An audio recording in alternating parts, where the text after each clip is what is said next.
Jarrett, you look at last night, you look at tonight. Both games you had to overcome adversity, but two very different types of adversity, right? Like, what did you guys do to just find a way in this one? Right. We just stuck to our principles. At the end of the day, we relied on our defense, we relied on our passing skills and our playmaking ability. And when you think about how different tonight's win was, right, but why was it important to win this one just as much as it is to win last night? Right. Obviously, we want to keep the streak going. That's important. Just to prove that we can do it any time of day. Last night we really wanted to get that win, and tonight we just wanted to prove that we can do it no matter the fatigue level, no matter whatever it was. We didn't want any excuses to be out there. Darius with a season-high 40 tonight. What is he doing to continue to lead you guys down the stretch when things are getting bumpy? Just being honest with us. He was honest, said nobody's talking. He picked us up. He told us the truth. We weren't playing defense how we were supposed to. We weren't moving the ball on offense. And he came up to us. He's like, told us we were not doing what Cavs basketball should be. And we turned it around. Well, since you said not doing what Cavs basketball should be, that makes me think about what Cavs basketball should be. And what should Cavs basketball be, Jarrett? Defense, moving the ball, and a lot of energy. Should it also be ethical? Absolutely. Yeah. Do people want to know what that actually means? Farm-raised, non-GMO, organic, free range, ethical basketball. I think we're all still going to be confused after that one, but we definitely appreciate it. Hey, look, you from the two-handed reverse dunk. What got into you there? I wanted to do something special. Every other dunk I do is just a 2-foot one-hand slam. So put some show on it. Why not? You talk about that you play at your best when you're having fun out there, and every time we look over at you right now, that's what it looks like. Mm-hmm. Is that what's happening? Yeah, absolutely. This team is nothing but joy. We come in here, we do our work, we have fun, pass the ball, do defense. We just play basketball. Appreciate you. Thank you. Ty, two different ways you guys had to fight through adversity, right? Like last night's game, very different. But tonight you also had to fight through. Like, how did you just find a way in this game? I think we just stayed the course, and you saw our guys just step up and make huge plays, led by DG, and Karras was huge, Max was big, JA and Evan obviously doing their thing, and just as they've been doing all season, just every guy stepping up at different times and rallying the storm. Obviously, last night was an emotional win. Come back tonight and just when a team's shooting like that, I don't care what their record is. It's not easy to beat them. So just weathering the storm and staying in the fight. Why are these types of wins just as important as last night, as an example? They count for the same. And it's just a matter of just getting better and just you want to be in as many dogfights as possible, and you kind of find out who you are and find out who you are through adversity. So I think when you're down double digits late in the third and you rally back, just adds to the experience of this team. Darius has a season high 40, obviously hits that big three there at the end of the fourth. How was he leading you guys down the stretch when things were a little bumpy there?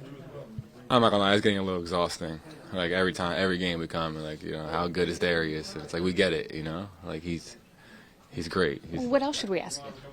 I think he should just be an all-star starter, and we should just call it a day, and we should all move on.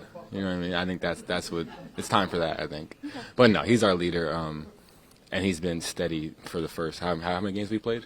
37. He's been steady for 37 games.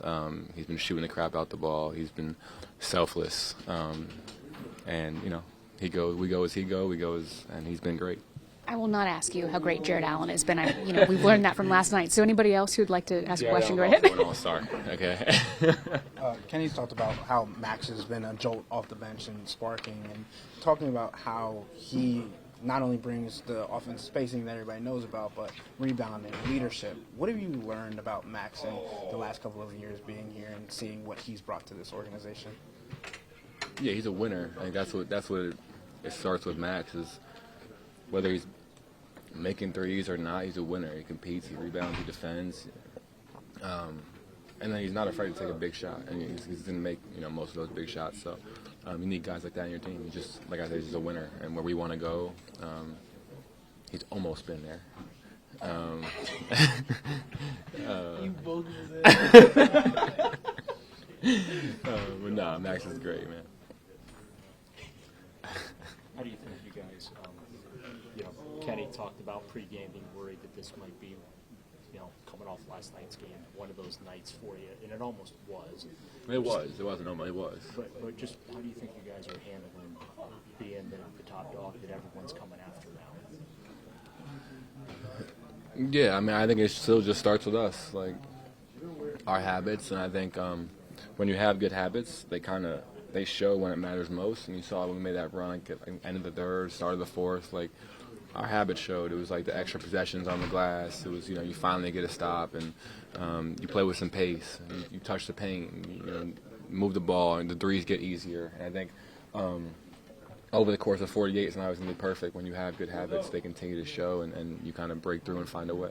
Given how competitive that game was last night and how intense it was, what was the process to get your minds right for the next game less than 24 hours later? Yeah, I mean, it's like any back-to-back. I mean, you kind of saw, I think, earlier in the season we had a home back-to-back. We had Golden State, and then the next day we came and played Brooklyn. And it was the same type of story. Like, Brooklyn was up the whole fourth, and we came back and fought at the end. So I think anytime you have a back-to-back, like, you're never going to be fresh. But, I mean, you got to give some credit to them, too, because they shot the crap out of the ball.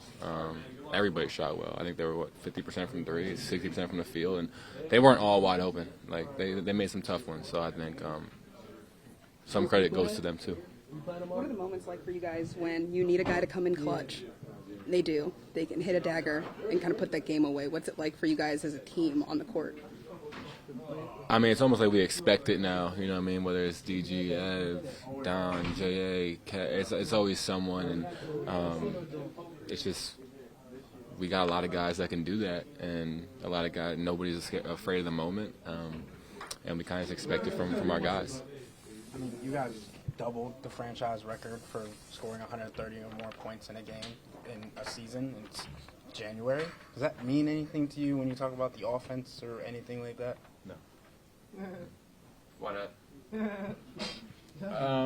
I think you kind of set goals in the beginning of the season and